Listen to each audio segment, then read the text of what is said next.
Halo, Assalamualaikum warahmatullahi wabarakatuh. Bertemu lagi di channel Asrarudin TV.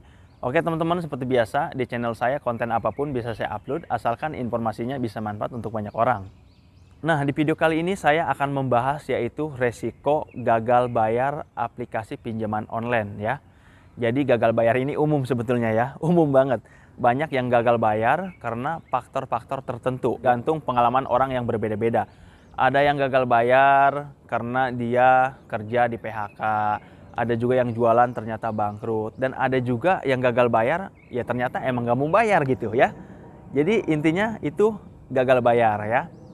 Nah jadi gini, resikonya apa sih? Resiko ketika kita telat bayar pinjol itu aplikasi apapun, tentunya aplikasi legal ya. Karena sekarang rata-rata aplikasi itu hampir semuanya legal ya, terutama itu Kredipo ataupun Akulaku ya, itu legal ya. Dan aplikasi-aplikasi lainnya. Legal itu seperti ini, kalau kita telat sehari, bahkan itu kita sebelum telat aja sudah diingatkan nggak? Sudah diingatkan bahwa ada tagihan yang akan jatuh tempo.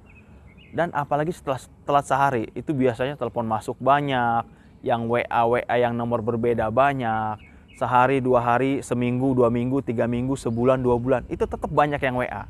Biasanya setelah 2 bulan, 3 bulan, itu baru yang WA itu jarang-jarang ya, jarang-jarang. Nah biasanya resikonya apa? Pertama resikonya kalian itu akan berhadapan ataupun akan ketemu dengan debt collector lapangan ya. Kalau untuk di WhatsApp itu biasanya baru tim penagih ataupun debt collector WhatsApp ya.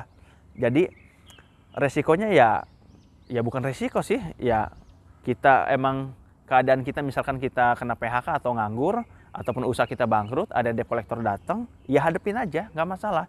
Tinggal kita bilang aja, buat saat ini saya belum bisa bayar Pak, saya udah nyoba nyari ke sana ke sini belum dapat. Ya udah saya sekarang emang nggak megang duit sama sekali buat bayar gitu. Nah biasanya yang namanya tim penagih kan kekeh gitu, tolonglah diusahakan Pak, tolonglah inilah, tolonglah itu. Ya udah, yang penting kalian cukup ngomong saya belum bisa bayar dan saya nggak tahu bisa bayar kapan. Intinya kalau ada duit pasti saya bayar. Gitu. Jangan pernah ngejanjiin ya via WhatsApp ataupun ketika debt collector datang langsung kalian akan menjanjikan, oh iya nih bulan ini saya akan bayar, oh iya minggu ini saya akan bayar. Jangan. Sekali kalian menjanjikan seperti itu, kalian akan dicecer terus ketika kalian tidak menepati janji kalian. Makanya kalau misalkan kalian belum apalagi kalau niat gak bayar ya udah jangan pernah ngejanjiin gitu. Intinya ya udah, orang kita nggak punya duit, saya nggak punya duit, terus mau gimana gitu kan. Itu. Nah yang kedua, jangan pernah mau tanda tangan di atas materai. Kalau tanda tangan biasa nggak apa-apa ya. Biasanya kan ada debt collector yang bawa kertas perjanjian, ya udah Pak kira-kira kapan nih bisa bayarnya, tanda tangan di sini. Kalau di atas materai jangan mau ya. Kenapa nggak mau? Kita aja nggak tahu kapan bisa bayar, ya nggak? Kalau di atas materai kita setuju, ya itu bisa dituntut karena di atas materai. Tapi kita berhak nolak, makanya jangan mau. Kalau dia maksa, itu namanya pemaksaan dan itu bisa dilaporkan ke pihak kepolisian. Misalkan dia bawa surat dan ada materainya, Pak tolong kalau Bapak nggak bisa bayar sekarang, tolong tanda tangan Bapak bisa bayar tanggal berapa, bulan apa, ataupun Bapak harus bisa bayar tanggal ini, bulan ini, tolong tanda tangan di atas materai ini. Jangan mau. Ya, misalkan dia maksa, lah kok Bapak maksa? Ini kan kalau tanda tangan di atas materai dimanapun itu harus kesepakatan antara dua pihak, pihak pertama dan pihak kedua. Nggak bisa dia maksa, nggak boleh. Itu namanya pemaksaan dan itu bisa dilaporkan ke pihak kepolisian. Kalau dia maksa ya, itu nggak boleh. Jadi jangan pernah mau tanda tangan. Tapi kalau kalian sanggup, misalkan saya bisa bayar bulan ini, minggu ini, ya nggak masalah gitu ya. Tapi itu harus tepat janji kalian. Seperti itu. Dan resiko selanjutnya, yang pasti kalau kalian nggak bayar ya, sampai nggak bakalan ditagih lagi oleh pihak aplikasi ya, itu kita udah pasti akan di blacklist di OJK ya, di OJK. Dan dampaknya apa kalau kita udah di blacklist di OJK? Nama kita mau kredit mobil, mau kredit motor, atau mau ngambil kredit perumahan, pokoknya yang berbasis kredit ataupun kartu kredit ataupun daftar aplikasi pinjol lainnya, itu sudah pasti akan ditolak karena data kita sudah ada di OJK. Ya, bahwa kita ini konsumen ataupun orang yang gagal bayar ataupun tidak mampu bayar. Seperti itu ya.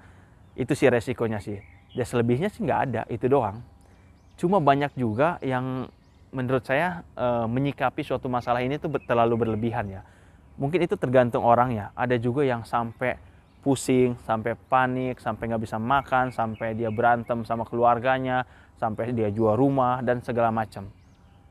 Sebetulnya udah, kita hadepin ya, hadepin aja. Nanti selesai kok, beneran deh. Nanti selesai. Ini tenang aja.